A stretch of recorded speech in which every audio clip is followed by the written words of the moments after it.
আসসালামু আলাইকুম ভিউয়ার্স, আলিস কিচেন থেকে আপনার সবাইকে ওয়েলকাম জানাচ্ছি। আজকে আমি আপনাদের সাথে আরেকটি নতুন রেসিপি শেয়ার করব।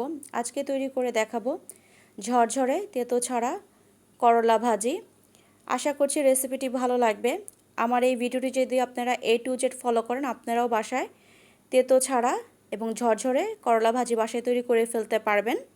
আশা করছি ভিডিওটি আপনার কাছে ভালো লাগবে। এখানে আমি প্যানের মধ্যে তেল নিয়েছি। এখানে দিয়ে দিলাম 2 টেবিল চামচ রসুন কুচি, দিয়ে দিব 3 টেবিল চামচ পেঁয়াজ কুচি। রসুন পেঁয়াজটাকে আমি মোটা করে কেটে নিয়েছি।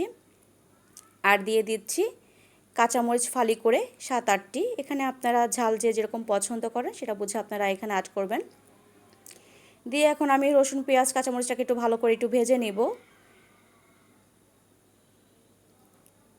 ভাজা হয়ে গেলে এখন আমি অ্যাড করব করলাটাকে আমি পাতলা করে কেটে নিয়েছি।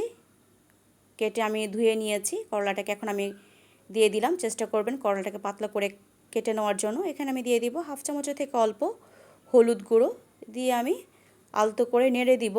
করলা ভাজি যখন আপনারা তৈরি করবেন চেষ্টা করবেন কম নাড়ার জন্য। পানিটা যখন শুকিয়ে আসবে এই পর্যায়ে এখন আমি অ্যাড করব স্বাদ মতো লবণ, দিয়ে আমি ভালো করে একটু নেড়ে দিব। এই পর্যায়ে এসে লবণ অ্যাড করলে হবে কি, আপনার করলার থেকে পানিটা আর বের হয়ে আসবে না। এখন আমি দিয়ে দিলাম পেঁয়াজ কুচি। এখানে আমি 1 টেবিল চামচের মতো পেঁয়াজ কুচি দিয়ে দিচ্ছি। এতে করে করলা ভাজির টেস্টটা আরও ভালো আসবে। এতে আমি আলতো করে নেড়ে দিচ্ছি। করলা ভাজিটা কিন্তু আমার একদম তৈরি হয়ে গিয়েছে।